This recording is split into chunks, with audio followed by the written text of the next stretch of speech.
It's not so much that I lied to you, and it is so much that I failed, but we're gonna put up with it.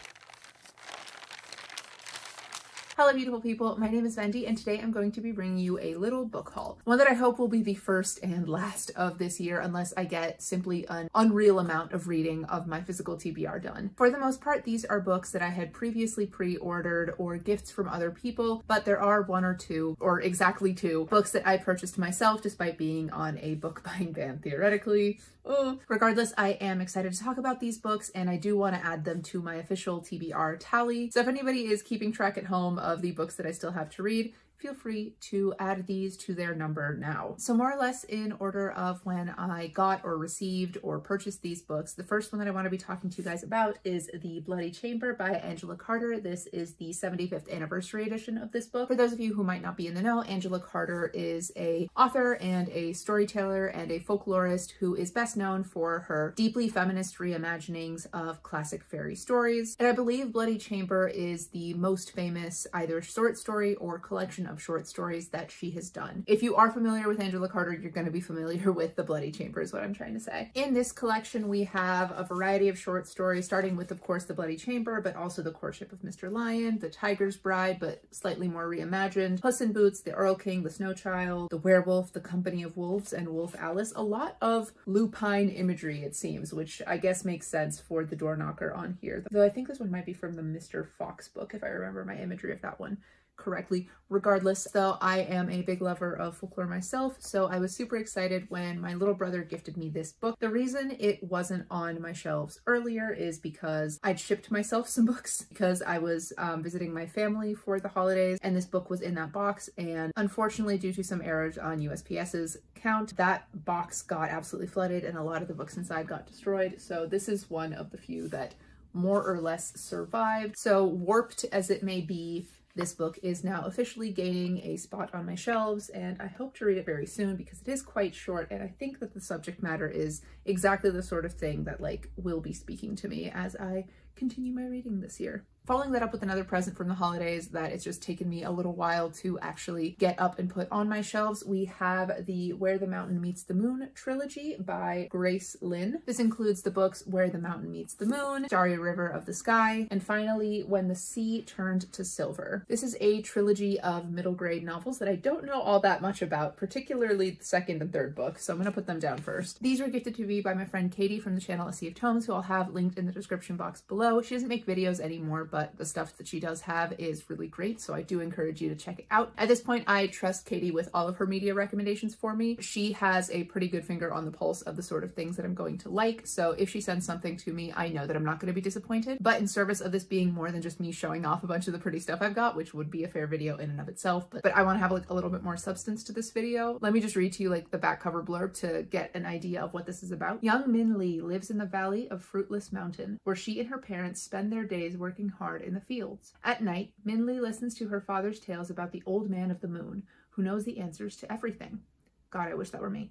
Min Lee sets out on a quest to find the old man of the moon. He will know how she can bring good fortune to her family. Along the way, she meets many magical friends, including a talking fish, a powerful king, and a dragon who can't fly. I don't know, this just sounds really delightful, and taking a little flip through these books, there's chapter headings that have a sort of woodblock print aesthetic to them, which I think is really nice. I love any sort of an illustration in a book, and I have the feeling that they're going to be thematically relevant to what the chapter is about, so I'm very excited to get to these. Thank you so much, Katie, for thinking of me. Next, we have a pre-order that I will be honest, I did kind of get just because of the cover and the title. They just sounded fantastic in conjunction, and that is Your Blood, My Bones by Kelly Andrew. A girl who will not love, a boy who cannot die, a twisted destiny neither can escape.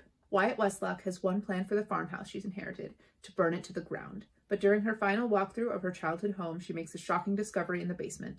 Peter, the boy she once considered her best friend, strung up in chains and left for dead. Unbeknownst to Wyatt, Peter has suffered hundreds of ritualistic deaths on her family's property. Semi-immortal, Peter never remains dead for long, but he can't really live either. Not when he's bound to the farm, locked in a cycle of grisly deaths and painful rebirths. There's only one way for him to break free. He needs to end the Westlock line. He needs to kill Wyatt. With Wyatt's parents gone, the spells protecting the property have begun to unravel, and dark ancient forces gather in the nearby forest. The only way for Wyatt to repair the spells is to work with Peter, the one person who knows how to harness her volatile magic. But how can she trust a boy who's sworn an oath to destroy her? When the past turns up to haunt them in the most unexpected way, they are forced to rely on one another to survive, or else tear each other apart. I mean, right? If this absolutely stunning cover was not enough, then hopefully that synopsis was. I hadn't even read the synopsis. I only had that like small blurb and then the cover, the title, etc. to go off on. But the vibes of this are very twisty and codependent, and fucked up little relationship vibes are going on, and my brain is pinging with all the sorts of things that I generally love. This book promises to be dark and twisty, and evil forces in the magical woods, and a boy and a girl whose destinies are intertwined in a we must kill one another way. It's got everything that I'm primed to like, so I will not apologize for pre-ordering this. And it's another one that I am just super stoked to read as soon as possible. And here we've entered the portion of the video where I've truly failed, where I have just properly broken my book buying ban, but hopefully you will see that it was for good reason. The first of my broken ban books is Where Sleeping Girls Lie by Farida Àbíké-Íyímídé. This is the sophomore novel of the author of Ace of Spades, and it was one of my most anticipated reads of this year. And at first it was going to be one of those things like, oh, as soon as my ban is up, I'm going to go get myself a copy. But then I realized that the author was having an event at my local bookstore, and I hadn't gone to a book event in a really long time, so I figured I might as well go. I might as well go and like connect with the bookish community around me and get myself a book in the process as well. This book follows a young girl named Sade who enters a boarding school partway through her junior year. Sade is recently orphaned and she's never gone to a boarding school before, but she's wanted to go to this school basically since she's heard about it, so it's sort of one of those small comforts given all the things that are going on in her life right now. Her father was like obscenely wealthy, so she might as well put that wealth that she's inherited now to good use and get the best education that she can. But entering the school year late in the game is hard at the best of times, and on top of having to like play catch up in her classes, Sade's roommate goes missing and everyone sort of seems to think that she had something to do with it. What helps Sade's situation to keep from getting any worse is that she's taken into the fold of a group of girls who call themselves the Unholy Trinity, and from there life seems to go on and people sort of forget about Elizabeth going missing, and only Sade and Elizabeth's former best friend Baz seem to care and are trying to like figure out what to do about it. But in the midst of their investigation, another student is found dead, and all of the secrets of this boarding school begin to unravel themselves. It's all so much more than it appears, and Sade is at the center of all of it. I was excited about this book when I first heard about it. The cover alone, again, would have made me excited about it, but then hearing Farida speak about the story and like how she ideated it and the sort of themes that are at the core of it have just made me even more excited. Can you tell that I'm just like super excited to read all the books I buy? I know, what a shocker. A novel concept, I know. But this one especially has grabbed my interest. Like I began reading it on the way home from the event. I am only like 20 pages in so far, but this is one that you will hear my thoughts about very, very soon, I think. And then you really can't blame me for buying this next book because it is a craft book and I'm working on writing my novels right now, as I always am. This isn't a new thing. It's just I wanted to support this author especially because I really like her and her writing advice. It's available for free on YouTube if that's the sort of thing you're interested in. Given that information, I know that all of you who are familiar with the AuthorTube side of things know what book I'm about to put up right now, but for those of you who don't, it is Shut Up and Write the Book by Jenna Moreci. This is Jenna's first nonfiction book about, well, writing a book from ideation to getting that book drafted. Jenna is an award-winning author of The Savior's Champion and The Savior's Sister, a series that I am very passionate about and have spoken about at length on this channel before. So when I heard that she was coming out with a nonfiction book, I wanted to support her anyway. I'm very excited to dive into this. The chapters are really short, it's signed. I think this is gonna be like a lovely bite-sized little bit of inspiration that I can sort of take in right before I sit down to write for myself every single day. The book that I'm working on right now is really exciting for me, and it is the one that I think I would like to debut with. So I think having any sort of excuse to actually, you know, shut up and write that book is something that I am gonna take as a blessing. And if I get to support an author and YouTuber who I really admire whilst trying to make my own dream come true, so much the better. The next thing I'm gonna show you, I have truly no excuse for. It was one of those things where I saw it and the like book dragon that lives inside of my heart just took over me. I entered a fugue state, and the next thing I knew I was walking out of the bookstore carrying basically an arm day of books with me, but all in one. And that is The Books of Earthsea, the completed illustrated edition by Ursula K. Le Guin. This probably like 1,000-page beast collects all of Ursula K. Le Guin's Earthsea novels and short stories in one definitive edition. It is incredibly heavy, so I am going to put it down. Now you might be wondering, Benji, why did you get an entire series of books instead of just trying one of them, seeing if you liked it, and then continuing on with the series? And I'll tell you why. One, I had no control over this purchase. Again, there was a complete fugue state that took me over.